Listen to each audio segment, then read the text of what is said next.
Good morning बेटा। Punjabi class ਵਿੱਚ ਤੁਹਾਡਾ ਸਵਾਗਤ ਹੈ। ਬੇਟਾ ਅੱਜ ਆਪਾਂ ਤੁਹਾਡੀ ਪੰਜਾਬੀ ਦੀ ਪਾਠ ਪੁਸਤਕ ਸਾਹਿਤਮਾਲਾ ਦਾ ਸੈਕੰਡ ਚੈਪਟਰ ਰੀਡ ਕਰਾਂਗੇ। ਇਹ ਵਾਰਤਕ ਭਾਗ ਦਾ ਸੈਕੰਡ ਚੈਪਟਰ ਹੈ, ਮੁੜ ਵੇਖਿਆ ਪਿੰਡ। ਇਹ ਪ੍ਰਸਿੱਧ ਐਕਟਰ ਔਰ ਲੇਖਕ ਬਲਰਾਜ ਸਾਹਨੀ ਜੀ ਦੀ ਰਚਨਾ ਹੈ। ਬਲਰਾਜ ਸਾਹਨੀ ਜੀ ਨੇ ਬਹੁਤ ਸਾਰੀਆਂ ਕਿਤਾਬਾਂ ਲਿਖੀਆਂ ਹਨ ਅਤੇ ਮੇਰਾ ਪਾਕਿਸਤਾਨੀ ਸਫ਼ਰਨਾਮਾ ਜਿਹੜਾ ਹੈ ਆਪ ਜੀ ਦੀ ਪ੍ਰਸਿੱਧ ਰਚਨਾ ਹੈ। ਉਸ ਵਿੱਚੋਂ ਇੱਕ ਚੈਪਟਰ ਲਿੱਤਾ ਗਿਆ ਹੈ, ਮੁੜ ਵੇਖਿਆ ਪਿੰਡ, ਜੋ ਤੁਹਾਡੀ ਪਾਠ ਪੁਸਤਕ ਵਿੱਚ ਦਰਜ ਹੈ। ਅੱਜ ਆਪਾਂ ਉਹੀ ਚੈਪਟਰ ਪੜ੍ਹਾਂਗੇ, ਮੁੜ ਵੇਖਿਆ ਪਿੰਡ। ਚੈਪਟਰ ਰੀਡ ਕਰਨ ਤੋਂ ਪਹਿਲਾਂ ਆਪਾਂ ਆਓ ਬਲਰਾਜ ਸਾਹਨੀ ਜੀ ਬਾਰੇ ਪੜ੍ਹ ਲਈਏ। ਬਲਰਾਜ ਸਾਹਨੀ ਜੀ ਦਾ ਜਨਮ 1 ਮਈ 1913 ਈਸਵੀ ਵਿੱਚ ਸ਼੍ਰੀ ਹਰਬੰਸ ਲਾਲ ਸਾਹਨੀ ਅਤੇ ਮਾਤਾ ਸ਼੍ਰੀਮਤੀ ਲਕਸ਼ਮੀ ਦੇਵੀ ਦੇ ਘਰ ਰਾਵਲਪਿੰਡੀ, ਜੋ ਹੁਣ ਪਾਕਿਸਤਾਨ ਵਿੱਚ ਹੈ, ਉੱਥੇ ਹੋਇਆ। ਆਪ ਨੇ 1934 ਈਸਵੀ ਵਿੱਚ ਅੰਗਰੇਜ਼ੀ ਦੀ MA ਕੀਤੀ। ਫਿਰ ਪਿਤਾ ਪੁਰਖੀ ਕਿੱਤਾ ਵਪਾਰ ਕੀਤਾ, ਜਿਹੜਾ ਤੁਹਾਡੇ ਮਤਲਬ ਇਹਨਾਂ ਦੇ ਦਾਦੇ ਪੜਦਾਦਿਆਂ ਦਾ ਬਿਜ਼ਨਸ ਸੀ, ਉਹ ਕੀਤਾ। ਕੁਝ ਸਮਾਂ ਪੱਤਰਕਾਰੀ ਕੀਤੀ। 1938 ਈਸਵੀ ਤੋਂ 1940 ਈਸਵੀ ਤੱਕ ਸ਼ਾਂਤੀ ਨਿਕੇਤਨ ਵਿੱਚ ਹਿੰਦੀ ਦੇ ਅਧਿਆਪਕ ਰਹੇ। 1940 ਈਸਵੀ ਤੋਂ 1944 ਈਸਵੀ ਤੱਕ BBC ਲੰਦਨ ਵਿੱਚ ਅਨਾਊਂਸਰ ਵਜੋਂ ਕੰਮ ਕੀਤਾ, ਐਜ਼ ਏ ਅਨਾਊਂਸਰ ਕੰਮ ਕੀਤਾ। ਮੁੱਖ ਕਿੱਤਾ ਐਕਟਿੰਗ ਰਿਹਾ। ਜਿਹੜਾ ਇਹਨਾਂ ਦਾ ਪ੍ਰੋਫੈਸ਼ਨ ਸੀ ਉਹ ਐਕਟਿੰਗ ਸੀ, ਮੇਨ ਪ੍ਰੋਫੈਸ਼ਨ ਇਹਨਾਂ ਦਾ। ਉਹਨਾਂ ਦੀਆਂ ਯਾਦਗਾਰੀ ਫਿਲਮਾਂ ਹਨ ਕਾਬਲੀਵਾਲਾ, 2 ਬਿੱਘਾ ਜ਼ਮੀਨ, ਹਮ ਲੋਗ, ਹੀਰਾ ਮੋਤੀ ਅਤੇ ਪਵਿੱਤਰ ਪਾਪੀ। ਪੰਜਾਬੀ ਵਿੱਚ ਉਹਨਾਂ ਦੀਆਂ ਪ੍ਰਮੁੱਖ ਰਚਨਾਵਾਂ ਹਨ ਮੇਰਾ ਪਾਕਿਸਤਾਨੀ ਸਫ਼ਰਨਾਮਾ, ਜਿਹੜਾ ਇਹ ਆਪਾਂ ਚੈਪਟਰ ਰੀਡ ਕਰਾਂਗੇ ਨਾ, ਮੁੜ ਵੇਖਿਆ ਪਿੰਡ, ਇਹ ਇਸੇ ਬੁੱਕ ਵਿੱਚੋਂ ਲਿੱਤਾ ਗਿਆ ਹੈ, ਮੇਰਾ ਪਾਕਿਸਤਾਨੀ ਸਫ਼ਰਨਾਮਾ ਵਿੱਚ। ਮੇਰਾ ਰੂਸੀ ਸਫ਼ਰਨਾਮਾ, ਗੈਰ ਜਜ਼ਬਾਤੀ ਡਾਇਰੀ, ਮੇਰੀ ਫਿਲਮੀ ਆਤਮ ਕਥਾ ਆਦਿ। ਆਜ਼ਾਦੀ ਤੋਂ ਲਗਭਗ 2 ਦਹਾਕਿਆਂ ਪਿੱਛੋਂ ਉਹਨਾਂ ਨੇ ਆਪਣੀ ਜਨਮ ਭੂਮੀ ਦੇ ਮੋਹ ਵੱਸ ਪਾਕਿਸਤਾਨ ਦੀ ਯਾਤਰਾ ਕੀਤੀ। ਜਦੋਂ ਦੇਸ਼ ਆਜ਼ਾਦ ਹੋਇਆ ਤਾਂ ਉਸ ਤੋਂ ਬਾਅਦ ਇਹਨਾਂ ਨੇ ਸੋਚਿਆ ਕਿ ਪਾਕਿਸਤਾਨ ਦੀ ਯਾਤਰਾ ਕੀਤੀ ਜਾਵੇ। 13 ਅਪ੍ਰੈਲ 1973 ਈਸਵੀ ਵਿੱਚ ਆਪ ਦਾ ਦੇਹਾਂਤ ਹੋ ਗਿਆ। ਮੁੜ ਵੇਖਿਆ ਪਿੰਡ ਵਾਰਤਕ ਦਾ ਨਮੂਨਾ ਹੈ। ਇਹ ਮੇਰਾ ਪਾਕਿਸਤਾਨੀ ਸਫ਼ਰਨਾਮਾ ਵਿੱਚੋਂ ਲਿਆ ਗਿਆ ਹੈ। ਆਪ ਦੀ ਸਫ਼ਰਨਾਮਾ ਵਾਰਤਕ ਬੜੀ ਸਲਾਹੀ ਗਈ, ਮਤਲਬ ਬੜੀ ਪ੍ਰੇਜ਼ ਹੋਈ। ਸਫ਼ਰਨਾਮਾ ਮਤਲਬ ਕਿਸੇ ਯਾਤਰਾ ਦਾ ਵਰਣਨ। ਇਸ ਵਾਰਤਕ ਦੀ ਬੜੀ ਪ੍ਰੇਜ਼ ਕੀਤੀ ਗਈ। ਭਾਸ਼ਾ ਵਿਭਾਗ ਪੰਜਾਬ ਨੇ ਆਪ ਨੂੰ ਸ਼ਿਰੋਮਣੀ ਪੰਜਾਬੀ ਸਾਹਿਤਕਾਰ ਪੁਰਸਕਾਰ ਨਾਲ ਸਨਮਾਨਿਤ ਕੀਤਾ। ਆਓ ਆਪਾਂ ਇਹ ਪਾਠ ਪੜ੍ਹਦੇ ਹਾਂ। ਮੇਰਾ ਪਾਕਿਸਤਾਨੀ ਸਫ਼ਰਨਾਮਾ ਵਿੱਚੋਂ ਲਿੱਤਾ ਗਿਆ ਹੈ, ਜਿਹੜਾ ਮੁੜ ਵੇਖਿਆ ਪਿੰਡ। 16 ਅਕਤੂਬਰ 1962 ਈਸਵੀ ਸਵੇਰੇ ਉੱਠਦਿਆਂ ਸਾਰ ਪਹਿਲੇ ਥਾਣੇ ਰਿਪੋਰਟ ਲਿਖਾਈ, ਫਿਰ ਬੱਸ ਅੱਡੇ ਉੱਤੇ ਪੁੱਜੀ। ਭੇਰਾ, ਜਿਹੜਾ ਇਹਨਾਂ ਦਾ ਪਿੰਡ ਸੀ, ਭੇਰਾ ਵੀ 60-70 ਮੀਲ ਦਾ ਪੈਂਡਾ ਰਾਸਤਾ। ਸਿਕੰਦਰ ਨਾਲ ਸੀ, ਹੋਰ ਵੀ ਮਿੱਤਰ ਵੀ ਤਿਆਰ ਹੋ ਪਏ ਸਨ। ਉਸ ਵੇਲੇ ਮੈਂ ਉਹਨਾਂ ਦੇ ਸਾਥ ਦਾ ਮੁੱਲ ਨਾ ਪਾਇਆ। ਮੇਰੇ ਉੱਪਰ ਭੇਰੇ ਜਾ ਕੇ ਜਜ਼ਬਿਆਂ ਦਾ ਕੀ ਤੂਫਾਨ ਉੱਠਣਾ ਸੀ, ਉਸ ਵੇਲੇ ਮੈਨੂੰ ਨਹੀਂ ਸੀ ਪਤਾ। ਉਸ ਵੇਲੇ ਭੇਰਾ ਮੈਨੂੰ ਸੌਖੀ ਜਿਹੀ ਮੁਹਿੰਮ ਜਾਪਿਆ। ਮੁਹਿੰਮ ਮਤਲਬ ਇੱਕ ਜੋ ਆਪਾਂ ਮੁਹਿੰਮ ਕਹਿ ਸਕਦੇ ਹਾਂ ਕਿ ਜੋ ਮੁਹਿੰਮ ਦਾ ਮਤਲਬ ਹੋਇਆ ਬੇਟਾ ਕੈਂਪੇਨ, ਅਭਿਆਨ। ਇਸ ਪੈਰੇ ਵਿੱਚ ਨਾ ਬਲਰਾਜ ਸਾਹਨੀ ਜੀ ਦੱਸਣਾ ਚਾਹੁੰਦੇ ਹਨ ਕਿ ਭੇਰਾ ਜਿਹੜਾ ਉਹਨਾਂ ਦਾ ਜੱਦੀ ਪਿੰਡ ਸੀ ਪਾਕਿਸਤਾਨ ਵਿੱਚ, ਉੱਥੇ ਜਾਣ ਤੋਂ ਪਹਿਲਾਂ ਉਹਨਾਂ ਨੂੰ ਥਾਣੇ ਰਿਪੋਰਟ ਲਿਖਵਾਉਣੀ ਪਈ। ਫਿਰ ਅੱਡੇ 'ਤੇ ਪਹੁੰਚੇ। ਉਹਨਾਂ ਦੇ ਨਾਲ ਉਹਨਾਂ ਦੇ ਦੋਸਤ ਸਿਕੰਦਰ ਅਤੇ ਕੁਛ ਹੋਰ ਵੀ ਸਨ। ਤਾਂ ਉਹਨਾਂ ਨੂੰ ਉਦੋਂ ਇਹ ਗੱਲ ਕੋਈ ਮਾਇਨੇ ਨਹੀਂ ਰੱਖਦੀ ਸੀ ਉਹਨਾਂ ਲਈ ਕਿ ਉਹਨਾਂ ਦੇ ਨਾਲ ਕੌਣ ਹੈ, ਕਿਵੇਂ ਜਾ ਰਹੇ ਹਨ। ਬਸ ਉਹਨਾਂ ਦਾ ਧਿਆਨ ਸਿਰਫ ਉਸ ਅਭਿਆਨ ਵੱਲ ਸੀ ਕਿ ਉਹਨਾਂ ਨੇ ਭੇਰੇ ਜਾਣਾ ਹੈ, ਅਤੇ ਉਹਨਾਂ ਨੂੰ ਇਹ ਸਭ ਤੋਂ ਸੌਖੀ ਮੁਹਿੰਮ ਜਾਪ ਰਹੀ ਸੀ। ਬਸ ਭੇਰੇ ਵੱਲ ਨੱਠਦੀ ਜਾ ਰਹੀ ਸੀ, ਨੱਠਦੀ ਭੱਜਦੀ ਜਾ ਰਹੀ ਸੀ। ਪਰ ਮੈਨੂੰ ਵਿਸ਼ਵਾਸ ਨਹੀਂ ਸੀ ਆਉਂਦਾ ਕਿ 40 ਸਾਲ ਪੁਰਾਣੀ ਗੱਲ ਹੈ। ਉਦੋਂ ਮੇਰੀ ਉਮਰ ਹੋਵੇਗੀ ਮਸਾਂ 8-9 ਸਾਲਾਂ ਦੀ। ਜਦੋਂ ਉਹਨਾਂ ਨੇ ਪਾਕਿਸਤਾਨ ਛੱਡਿਆ ਉਦੋਂ ਬਲਰਾਜ ਸਾਹਨੀ ਜੀ ਦੀ ਉਮਰ 8-9 ਸਾਲ ਦੀ ਸੀ, ਅਤੇ ਉਹ ਯਾਦ ਕਰ ਰਹੇ ਉਸ ਸਮੇਂ ਨੂੰ। ਭੇਰਾ ਨਿੱਕਾ ਜਿਹਾ ਸ਼ਹਿਰ ਸੀ। ਉਹਦੀ ਗਲੀ ਗਲੀ 'ਤੇ ਚੱਪੇ ਚੱਪੇ ਦੀਆਂ ਦੌੜਾਂ ਮਾਰ ਛੱਡਦੇ ਸੀ। ਅਸੀਂ ਉਹਦੀ ਗਲੀ ਗਲੀ ਵਿੱਚ ਜਾ ਆਉਂਦੇ ਸੀ, ਹਰ ਚੱਪਾ ਚੱਪਾ ਕੋਨੇ ਕੋਨੇ 'ਤੇ ਭੱਜਦੇ ਸੀ। ਖੁਖਰਾਨ ਬਰਾਦਰੀ ਵਾਲਿਆਂ ਦੇ ਆਪਣੇ ਅਲੱਗ ਮੁਹੱਲੇ ਸਨ, ਮਤਲਬ ਮੁਸਲਮਾਨਾਂ ਦੇ ਅਲੱਗ ਸੀ ਅਤੇ ਖੁਖਰਾਨ ਬਰਾਦਰੀ ਵਾਲਿਆਂ ਦੇ ਅੱਡ ਸਨ। ਸਾਹਨੀਆਂ ਦਾ ਮੁਹੱਲਾ, ਆਨੰਦਾਂ ਦਾ, ਕੋਹਲੀਆਂ ਦਾ, ਮਤਲਬ ਇਹ ਅੱਗੇ ਉਹਨਾਂ ਦੀ ਸਬ ਕਾਸਟ ਹੈ। ਅਤੇ ਪਤਾ ਨਹੀਂ ਕਿੰਨੇ ਹੀ ਮੁਹੱਲੇ ਬਣੇ ਹੋਏ ਸੀ ਹਿੰਦੂਆਂ ਦੇ। ਹਰ ਮੁਹੱਲੇ ਦਾ ਆਪਣਾ ਦਰਵਾਜ਼ਾ ਹੁੰਦਾ ਸੀ, ਮਤਲਬ ਅਲੱਗ ਪਹਿਚਾਣ ਹੁੰਦੀ ਸੀ। ਮੇਰੇ ਤਾਈ ਜੀ ਮੁਹੱਲੇ ਦੀਆਂ ਕੁਝ ਸਾਥਣਾਂ ਨਾਲ ਸਵੇਰੇ ਮੂੰਹ ਹਨੇਰੇ ਜੇਹਲਮ ਦਰਿਆ ਇਸ਼ਨਾਨ ਕਰਨ ਜਾਂਦੇ ਸਨ। ਲੇਖਕ ਨੂੰ ਯਾਦ ਆਉਂਦਾ ਕਿ ਉਹਦੇ ਤਾਈ ਜੀ ਆਪਣੇ ਕੁਝ ਸਹੇਲੀਆਂ ਨਾਲ, ਸਾਥਣਾਂ ਨਾਲ ਮੂੰਹ ਹਨੇਰੇ, ਮਤਲਬ ਹਜੇ ਚਾਨਣ ਨਹੀਂ ਹੋਇਆ ਹੁੰਦਾ ਸੀ, ਅਤੇ ਇਸ਼ਨਾਨ ਕਰਨ ਲਈ ਕਿੱਥੇ ਜਾਂਦੇ ਸਨ? ਜੇਹਲਮ ਦਰਿਆ। ਅਤੇ ਕਦੇ ਕਦੇ ਮੈਂ ਅਤੇ ਮੇਰਾ ਛੋਟਾ ਭਰਾ ਭੀਸ਼ਮ ਨਾਲ ਤੁਰ ਪੈਂਦੇ ਸੀ। ਪਹਿਲਾ ਪੜਾਅ ਮਤਲਬ ਪਹਿਲਾਂ ਕਿੱਥੇ ਰੁਕਦੇ ਸੀ? ਚਿੜੀ ਚੋਗ, ਦੂਜਾ ਘੜੀ ਭੰਨ ਅਤੇ ਤੀਜਾ ਔਖਾ ਪੈਂਡਾ ਦਰਿਆ ਤੱਕ, ਜੋ ਕੜੀ ਮੁੜੀ ਛੱਡ ਕੇ ਕਦੇ ਨੇੜੇ ਅਤੇ ਕਦੇ ਦੂਰ ਚਲਾ ਜਾਂਦਾ ਸੀ। ਸਾਨੂੰ ਇਹ ਅਜੀਬ ਜਿਹਾ ਲੱਗਦਾ ਸੀ। ਪਹਿਲਾਂ ਅਸੀਂ ਇੱਕ ਜਗ੍ਹਾ 'ਤੇ ਰੁਕਦੇ ਜਿਹਦਾ ਨਾਮ ਚਿੜੀ ਚੋਗ, ਚਿੜੀਆਂ ਨੂੰ ਦਾਣਾ ਪਾਇਆ ਜਾਂਦਾ ਸੀ, ਦੂਜਾ ਘੜੀ ਭੰਨ ਅਤੇ ਤੀਜਾ ਔਖਾ ਪੈਂਡਾ, ਮਤਲਬ ਜਿਹੜਾ ਸਭ ਤੋਂ ਔਖਾ ਰਾਸਤਾ ਹੁੰਦਾ ਸੀ ਦਰਿਆ ਤੱਕ ਦਾ। ਉੱਥੋਂ ਉਹ ਰਾਸਤਾ ਨਾ ਸਾਨੂੰ ਕਦੇ ਸੌਖਾ ਲੱਗਦਾ ਸੀ, ਕਦੇ ਔਖਾ ਲੱਗਦਾ ਸੀ। ਚਿੜੀ ਚੌਕ ਦੇ ਨੇੜੇ ਇੱਕ ਮੈਦਾਨ ਵਿੱਚ ਅਨੋਖਾ ਮੇਲਾ ਲੱਗਦਾ ਹੁੰਦਾ ਸੀ।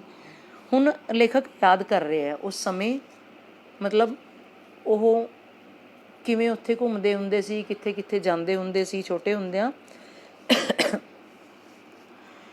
ਚਿੜੀ ਚੌਕ ਨਾਂ ਦਾ ਜਿਹੜਾ ਮੈਦਾਨ ਸੀ, ਉੱਥੇ ਅਨੋਖਾ ਮੇਲਾ ਲੱਗਦਾ ਸੀ। ਸਾਰੇ ਸ਼ਹਿਰ ਦੀਆਂ ਕੁੜੀਆਂ ਚਿੜੀਆਂ ਇੱਥੇ ਇਕੱਤਰ ਹੁੰਦੀਆਂ, ਕੁੜੀਆਂ ਇਕੱਠੀਆਂ ਹੋ ਜਾਂਦੀਆਂ, ਇਕੱਤਰ ਹੁੰਦੀਆਂ, ਇਕੱਠੀਆਂ ਹੁੰਦੀਆਂ। ਕਦੇ ਕਦੇ ਰਾਤੀ ਸਾਡੇ ਹੇਠਲੇ ਸੋਫੇ ਵਿੱਚ, ਸੋਫੇ ਮਤਲਬ ਜੋ ਦਰਵਾਜ਼ਾ ਜਿਹਾ ਹੁੰਦਾ ਹੈ ਉਹਨੂੰ ਕਹਿੰਦੇ ਸੋਫਾ, ਵਿੱਚ ਤ੍ਰਿੰਜਣ ਲੱਗਦਾ। ਤ੍ਰਿੰਜਣ ਉਸ ਇਕੱਠ ਨੂੰ ਕਹਿੰਦੇ ਜਿੱਥੇ ਸਾਰੀਆਂ ਬੁੜੀਆਂ ਇਕੱਠੀਆਂ ਹੋ ਕੇ ਚਰਖਾ ਕੱਤਦੀਆਂ ਹਨ, ਉਹਨੂੰ ਕਹਿੰਦੇ ਤ੍ਰਿੰਜਣ। ਮੇਰੀਆਂ ਦੋਵੇਂ ਭੈਣਾਂ ਸਹੇਲੀਆਂ ਸਹਿਤ ਮਾਤਾ ਜੀ ਦੀ ਚਤਰ ਪ੍ਰਧਾਨਗੀ ਹੇਠ ਸਾਰੀ ਦੀ ਸਾਰੀ ਰਾਤ ਚਰਖਾ ਕੱਤਦੀਆਂ। ਮੇਰੀਆਂ ਦੋਵੇਂ ਭੈਣਾਂ ਅਤੇ ਉਹਨਾਂ ਦੀਆਂ ਸਹੇਲੀਆਂ ਅਤੇ ਮਾਤਾ ਜੀ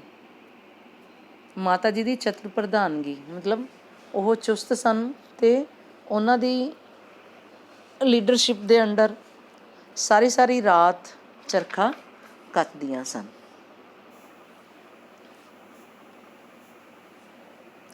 ਕਿਤਨੀਆਂ ਹੀ ਤਸਵੀਰਾਂ ਕਲਪਨਾ ਦੇ ਪਰਦੇ ਉੱਤੇ ਅਕਸ ਪਾ ਗਈਆਂ। ਤਾਂ ਭੇਰੇ ਦੀਆਂ ਯਾਦਾਂ ਵਿੱਚ ਗੁਆਚਿਆ ਹੋਇਆ ਲੇਖਕ ਦੱਸਦਾ ਹੈ ਕਿ ਕਿੰਨੀਆਂ ਜਿਹੜੀਆਂ ਤਸਵੀਰਾਂ ਸੀ, ਜਿਹੜੀਆਂ ਉਹ ਪਿਕਚਰਸ ਸੀ, ਉਹ ਮੇਰੀ ਇਮੈਜੀਨੇਸ਼ਨ ਦੇ ਪਰਦੇ ਉੱਤੇ ਅਕਸ ਪਾ ਰਹੀਆਂ ਸੀ। ਮਤਲਬ ਥੋੜ੍ਹੀ ਛਾਪ ਜਿਹੀ ਮੈਨੂੰ ਦਿਖਾ ਰਹੀਆਂ ਸਨ। ਭਾਵ ਮੈਨੂੰ ਉਹ ਯਾਦ ਆ ਰਹੀਆਂ ਸਨ ਸਾਰੀਆਂ ਗੱਲਾਂ। ਕਿਹੜੀਆਂ ਗੱਲਾਂ? ਕਣਕ ਦੇ ਹਰੇ ਭਰੇ ਖੇਤ ਜਿਨ੍ਹਾਂ ਵਿੱਚ ਲੁਕਣ ਮਿੱਟੀ ਖੇਡਦੇ ਸੀ, ਜਿਨ੍ਹਾਂ ਦੇ ਬੂਟੇ ਤੋੜ ਕੇ ਤੂਤਨੀਆਂ ਬਣਾਉਂਦੇ ਸੀ, ਸਿੱਟੇ ਤੋੜ ਕੇ ਸ਼ਰਾਰਤਾਂ ਨਾਲ ਰਾਹ ਲੰਘਦਿਆਂ ਦੀਆਂ ਸਲਵਾਰਾਂ ਦੇ ਪੋਂਚਿਆਂ ਵਿੱਚ ਘੁਸੇੜ ਸੁੱਟਦੇ ਸਾਂ। ਖੂਹਾਂ ਦੇ ਪਾਣੀ, ਖੇਤਾਂ ਵਿੱਚ ਸੱਜਰੀਆਂ, ਪੱਟੀਆਂ ਮੂਲੀਆਂ ਅਤੇ ਗਾਜਰਾਂ। ਉਹ ਜ਼ਮਾਨੇ ਤੋਂ ਬਾਅਦ ਕਦੇ ਵੀ ਮੈਂ ਫਿਰ ਪੇਂਡੂ ਜੀਵਨ ਦਾ ਸਵਾਦ ਨਹੀਂ ਮਾਣਿਆ। ਲੇਖਕ ਨੂੰ ਯਾਦ ਆਉਂਦਾ ਹੈ ਕਿ ਕਿਵੇਂ ਉਹ ਕਣਕ ਦੇ ਖੇਤ ਵਿੱਚ, ਹਰੇ ਭਰੇ ਖੇਤ ਵਿੱਚ ਲੁਕਣ ਮਿੱਟੀ ਖੇਲਦੇ ਸਨ ਅਤੇ ਫਿਰ ਉਹਨਾਂ ਦੇ ਬੂਟੇ ਤੋੜ ਕੇ ਗੋਲ ਗੋਲ ਵੱਟ ਲੈਂਦੇ, ਤੁਤਨੀਆਂ ਬਣਾ ਲੈਂਦੇ ਅਤੇ ਜਾਂ ਸਿੱਟੇ ਤੋੜ ਲੈਂਦੇ, ਸੁੱਕੇ ਹੋਏ ਸਿੱਟੇ ਤੋੜ ਲੈਂਦੇ ਸੀ ਕਣਕ ਦੇ। ਅਤੇ ਜਦੋਂ ਕੋਈ ਉੱਥੋਂ ਲੰਘ ਰਿਹਾ ਹੁੰਦਾ ਸੀ, ਔਰਤਾਂ ਵਗੈਰਾ, ਉਹਨਾਂ ਦੇ ਸਲਵਾਰ ਦੇ ਪੋਂਚਿਆਂ ਵਿੱਚ ਘੁਸੇੜ ਦਿੰਦੇ, ਮਾਰ ਦਿੰਦੇ ਤਾਂ ਉਹ ਡਾਂਟਦੀਆਂ। ਖੂਹ ਦਾ ਪਾਣੀ, ਖੇਤਾਂ ਦੀਆਂ ਸੱਜੀਆਂ ਮੂਲੀਆਂ, ਤਾਜ਼ੀਆਂ ਮੂਲੀਆਂ, ਇਹ ਸਭ ਕੁਛ ਲੇਖਕ ਨੂੰ ਬੜਾ ਯਾਦ ਆ ਰਿਹਾ ਹੈ। ਲੇਖਕ ਕਹਿੰਦਾ ਕਿ ਇਸ ਤੋਂ ਬਾਅਦ ਮੈਂ ਕਦੇ ਵੀ ਪੇਂਡੂ ਜੀਵਨ ਦਾ ਸਵਾਦ ਨਹੀਂ ਮਾਣਿਆ, ਵੀ ਪਿੰਡ ਦਾ ਜੀਵਨ ਕਿਵੇਂ ਹੁੰਦਾ ਹੈ, ਇਸ ਤੋਂ ਬਾਅਦ ਮੈਂ ਨਹੀਂ ਵੇਖਿਆ। ਲਾਗਲੀ ਸੀਟ ਉੱਤੇ ਬੁੱਢੜੀ ਸਵਾਨੀ ਆਪਣੇ ਪੁੱਤਰ ਨੂੰ ਨਾਲ ਲੈ ਕੇ ਆ ਬੈਠੀ। ਜਿਹੜੀ ਬੱਸ ਵਿੱਚੋਂ ਬੈਠਾ ਸੀ ਨਾ, ਨਾਲ ਵਾਲੀ ਸੀਟ 'ਤੇ ਲਾਗਲੀ, ਨਾਲ ਵਾਲੀ ਸੀਟ 'ਤੇ ਇੱਕ ਬੁੱਢੀ ਸਵਾਨੀ ਇਸਤਰੀ ਆਪਣੇ ਪੁੱਤ ਨੂੰ ਨਾਲ ਲੈ ਕੇ ਆ ਕੇ ਬੈਠ ਗਈ। ਮੈਨੂੰ ਜਾਪਿਆ, ਮੈਨੂੰ ਲੱਗਿਆ ਜਿਵੇਂ ਮੇਰੀ ਆਪਣੀ ਮਾਂ ਆ ਬੈਠੀ ਹੋਵੇ, ਜਿਵੇਂ ਮੇਰੇ ਮਾਤਾ ਜੀ ਮੇਰੇ ਨਾਲ ਆ ਕੇ ਬੈਠੇ ਹੋਣ। ਉਹ ਪਹਿਰਾਵਾ, ਉਹ ਬੋਲੀ ਮੇਰੇ ਆਪਣੇ, ਬਿਲਕੁਲ ਆਪਣੇ ਲੋਕ, ਕੀ ਦੱਸਾਂ ਮੇਰੇ ਮਨ ਦੀ ਦਸ਼ਾ ਹੋ ਗਈ। ਤਾਂ ਲੇਖਕ ਨੂੰ ਲੱਗਿਆ ਕਿ ਜਿਵੇਂ ਉਹਦੀ ਮਾਂ ਨਾਲ ਆ ਕੇ ਬੈਠ ਗਈ ਹੋਵੇ। ਲੇਖਕ ਹਰ ਚੀਜ਼ ਤੋਂ ਪ੍ਰਭਾਵਿਤ ਹੋ ਰਿਹਾ ਸੀ। ਉਹਨੂੰ ਲੱਗ ਰਿਹਾ ਸੀ ਕਿ ਉਹੀ ਸੇਮ ਬੋਲੀ ਹੈ ਜਿਹੜੀ ਉਹਦੇ ਬਚਪਨ ਵਿੱਚ ਹੁੰਦੀ ਸੀ, ਉਹੀ ਪਹਿਰਾਵਾ ਉਹਨੇ ਪਾਇਆ ਹੋਇਆ ਹੈ। ਮਤਲਬ ਉਹਦੇ ਮਨ ਦੀ ਦਸ਼ਾ ਨਾ ਅਜੀਬ ਜਿਹੀ ਹੋ ਗਈ। ਬੱਸ ਭੁੱਲੋਵਾਲ ਦੇ ਅੱਡੇ ਉੱਤੇ ਆ ਰੁਕੀ। ਭੇਰੇ ਤੋਂ ਪਹਿਲਾਂ ਭੁੱਲੋਵਾਲ ਦਾ ਸਟੇਸ਼ਨ ਆਉਂਦਾ ਹੈ, ਬੱਸ ਉੱਥੇ ਰੁਕੀ। ਮੈਨੂੰ ਨਹੀਂ ਪਤਾ ਸੀ ਕਿ ਭੁੱਲੋਵਾਲ ਭੇਰੇ ਤੋਂ ਕੁੱਲ 10-12 ਮੀਲ ਦੀ ਵਾਟ ਉੱਤੇ ਹੈ। ਵਾਟ ਦੂਰੀ ਉੱਤੇ ਹੈ, ਮੀਲ ਕਿਲੋਮੀਟਰ। ਡਰਾਈਵਰ ਨੇ ਦੱਸਿਆ ਬੱਸ ਇੱਥੇ ਪੌਣਾ ਘੰਟਾ ਖਲੋਤੀ ਰਹੇਗੀ, ਪੌਣਾ ਘੰਟਾ 45 ਮਿੰਟ ਖੜ੍ਹੀ ਰਹੇਗੀ। ਕੁੱਲ 3 ਘੰਟੇ ਤਾਂ ਰਹਿ ਗਏ ਸਨ ਮੇਰੇ ਕੋਲ ਭੇਰਾ ਦੇਖਣ ਲਈ, ਉਸ ਵਿੱਚੋਂ ਪੌਣਾ ਘੰਟਾ ਇੱਥੇ ਜਾਇਆ ਹੋ ਜਾਏਗਾ। ਲੇਖਕ ਨੂੰ ਲੱਗਿਆ ਕਿ ਜਿਹੜੀ ਬੱਸ ਹੈ ਉਹ ਇੱਥੇ ਭੁੱਲੋਵਾਲ ਦੇ ਅੱਡੇ 'ਤੇ 45 ਮਿੰਟ ਖੜ੍ਹੀ ਰਹੇਗੀ ਅਤੇ ਟੋਟਲ ਉਹਦੇ ਕੋਲ 3 ਘੰਟੇ ਸੀ ਭੇਰਾ ਦੇਖਣ ਲਈ, ਉਹਨੂੰ ਜੋ ਸਮਾਂ ਮਿਲਿਆ ਸੀ। ਅਤੇ ਉਹ ਕਹਿੰਦਾ ਇਹਨਾਂ 'ਚੋਂ 45 ਮਿੰਟ ਇੱਥੇ ਵੇਸਟ ਹੋ ਜਾਣਗੇ ਅਤੇ ਫਿਰ ਬਾਕੀ ਜਿਹੜਾ ਸਮਾਂ ਬਚੇਗਾ ਉਹਦੇ ਵਿੱਚ ਮੈਂ ਸਾਰਾ ਭੇਰਾ ਕਿਵੇਂ ਘੁੰਮੂੰਗਾ। ਆਪਣੇ ਸਾਥੀਆਂ ਤੋਂ ਬਗੈਰ ਪੁੱਛੇ ਮੈਂ ਸਿੱਧਾ ਅੱਡੇ ਦੇ ਮੁੰਤਜ਼ਿਮ ਕੋਲ ਗਿਆ, ਮੁੰਤਜ਼ਿਮ ਮੈਨੇਜਰ ਕੋਲ ਗਿਆ, ਜਿਹੜਾ ਇਮਾਰਤ ਦੇ ਬਰਾਂਡੇ ਵਿੱਚ ਕੁਰਸੀ ਢਾਹ ਕੇ ਹਿਸਾਬ ਕਿਤਾਬ ਕਰ ਰਿਹਾ ਸੀ। ਮੈਂ ਉਹਨੂੰ ਦੱਸਿਆ ਕਿਵੇਂ ਮੈਂ 40 ਸਾਲਾਂ ਬਾਅਦ ਕੇਵਲ 3 ਘੰਟੇ ਲਈ ਵਤਨ ਵੇਖਣ ਦੇ ਕਾਬਲ ਹੋਇਆ ਹਾਂ ਅਤੇ ਕਿਵੇਂ ਮੇਰੇ ਲਈ ਅੱਡੇ ਉੱਤੇ ਪੌਣਾ ਘੰਟਾ ਗੁਜ਼ਾਰਨਾ ਅਸਹਿ ਹੋ ਰਿਹਾ ਹੈ। ਇਸ ਆਦਮੀ ਨੇ ਵੀ ਉਹ ਗੱਲ ਕਹੀ ਜੋ ਮੋਹਨ ਲਾਲ ਜੀ ਨੇ ਆਖੀ ਸੀ, ਪਰ ਭੇਰੇ ਵਿੱਚ ਹੁਣ ਕੀ ਹੈ ਜਿਸ ਨੂੰ ਵੇਖਣ ਟੁਰੀ ਜਾ ਰਹੇ ਹੋ। ਤਾਂ ਲੇਖਕ ਕਹਿੰਦਾ ਮੈਂ ਮੈਨੇਜਰ ਕੋਲ ਗਿਆ, ਸਿੱਧਾ ਪ੍ਰਬੰਧਕ ਕੋਲ, ਜਿਹੜਾ ਬਰਾਂਡੇ ਵਿੱਚ ਕੁਰਸੀ ਢਾਹ ਕੇ ਹਿਸਾਬ ਕਿਤਾਬ ਕਰ ਰਿਹਾ ਸੀ। ਅਤੇ ਮੈਂ ਉਹਨੂੰ ਜਾ ਕੇ ਕਿਹਾ ਕਿ ਮੈਂ 40 ਸਾਲਾਂ ਬਾਅਦ ਆਪਣਾ ਵਤਨ, ਦੇਸ਼ ਦੇਖਣ ਦੇ ਕਾਬਿਲ ਹੋਇਆ। ਮਤਲਬ ਮੈਨੂੰ ਇਹ ਯੋਗ ਹੋਇਆ ਕਿ ਮੈਂ ਆਪਣਾ ਦੇਸ਼ ਦੇਖ ਸਕਾਂ ਕਈ ਕੋਸ਼ਿਸ਼ਾਂ ਤੋਂ ਬਾਅਦ। ਅਤੇ ਇੱਥੇ ਪੌਣਾ ਘੰਟਾ 45 ਮਿੰਟ ਖੜ੍ਹੇ ਰਹਿਣਾ ਮੇਰੇ ਲਈ ਅਸਹਿ ਹੈ, ਮਤਲਬ ਮੇਰੇ ਤੋਂ ਸਹਿਨ ਨਹੀਂ ਹੋਏਗਾ ਕਿ ਮੈਂ ਇੱਥੇ ਟਾਈਮ ਵੇਸਟ ਕਰਦਾ। ਅਤੇ ਉਹ ਆਦਮੀ ਵੀ ਉਹੀ ਗੱਲ ਕਹਿਣ ਲੱਗਿਆ ਜੋ ਮੋਹਨ ਲਾਲ ਜੀ ਕਹਿ ਰਹੇ ਸਨ ਕਿ ਭੇਰੇ ਵਿੱਚ ਹੁਣ ਕੀ ਹੈ ਜਿਹਨੂੰ ਤੂੰ ਵੇਖਣ ਜਾ ਰਿਹਾ ਹੈ। ਮੇਰੇ ਮੂੰਹੋਂ ਨਿਕਲਿਆ ਕੀ ਕਰਾਂ ਜੀ, ਮਿੱਟੀ ਖਿੱਚ ਲਿਆਈ ਜੇ। ਤਾਂ ਲੇਖਕ ਦੇ ਮੂੰਹੋਂ ਨਿਕਲਦਾ ਹੈ ਕਿ ਕੀ ਕਰਾਂ, ਜਿਹੜੀ ਮਿੱਟੀ ਹੈ ਨਾ, ਜਿਹੜੀ ਇਹ ਮੈਨੂੰ ਖਿੱਚ ਲਿਆਈ ਹੈ, ਭਾਵ ਮੇਰਾ ਵਤਨ ਮੈਨੂੰ ਬੁਲਾ ਰਿਹਾ ਸੀ। ਉਹ ਅਵਾਕ ਜਿਹਾ ਮੇਰੇ ਵੱਲ ਵੇਖਣ ਲੱਗ ਪਿਆ ਅਤੇ ਉਹ ਹੈਰਾਨ ਹੋ ਕੇ ਮੇਰੇ ਵੱਲ ਦੇਖਣ ਲੱਗਾ। ਪਤਲੂਨ ਕੋਟ ਵਾਲੇ ਆਦਮੀ ਦੇ ਮੂੰਹੋਂ ਉਹਨੂੰ ਅਜਿਹਾ ਵਾਕ ਸੁਣਨ ਦੀ ਉਮੀਦ ਨਹੀਂ ਸੀ। ਪੈਂਟ ਕੋਟ ਪਾਏ ਹੋਏ ਆਦਮੀ ਦੇ ਮੂੰਹੋਂ ਇਸ ਤਰ੍ਹਾਂ ਦੇ ਸ਼ਬਦ ਨਿਕਲਣਗੇ ਉਹਨੂੰ ਉਮੀਦ ਨਹੀਂ ਸੀ। 15 ਮਿੰਟਾਂ ਦੇ ਅੰਦਰ ਅੰਦਰ ਉਸਨੇ ਬੱਸ ਤੋਰ ਦਿੱਤੀ। 15 ਮਿੰਟਾਂ 'ਚ ਉਹਨੇ ਬੱਸ ਚਲਾ ਦਿੱਤੀ। ਭੇਰੇ ਦਾ ਆਲਾ ਦੁਆਲਾ ਮੈਨੂੰ ਕੀ ਯਾਦ ਹੋਣਾ ਸੀ। 40 ਸਾਲਾਂ ਬਾਅਦ ਆਇਆ ਸੀ ਹੁਣ ਉਹਨੂੰ ਸਾਰਾ ਕੁਛ ਤਾਂ ਯਾਦ ਨਹੀਂ ਸੀ, ਪਰ ਉਹ ਇਤਨਾ ਸਰਸਬਜ਼ ਹਰਿਆ ਭਰਿਆ ਅਤੇ ਇਤਨਾ ਰਮਣੀਕ ਸੁੰਦਰ ਹੋਏਗਾ, ਇਸ ਦੀ ਮੈਨੂੰ ਕੋਈ ਕਲਪਨਾ ਨਹੀਂ ਸੀ।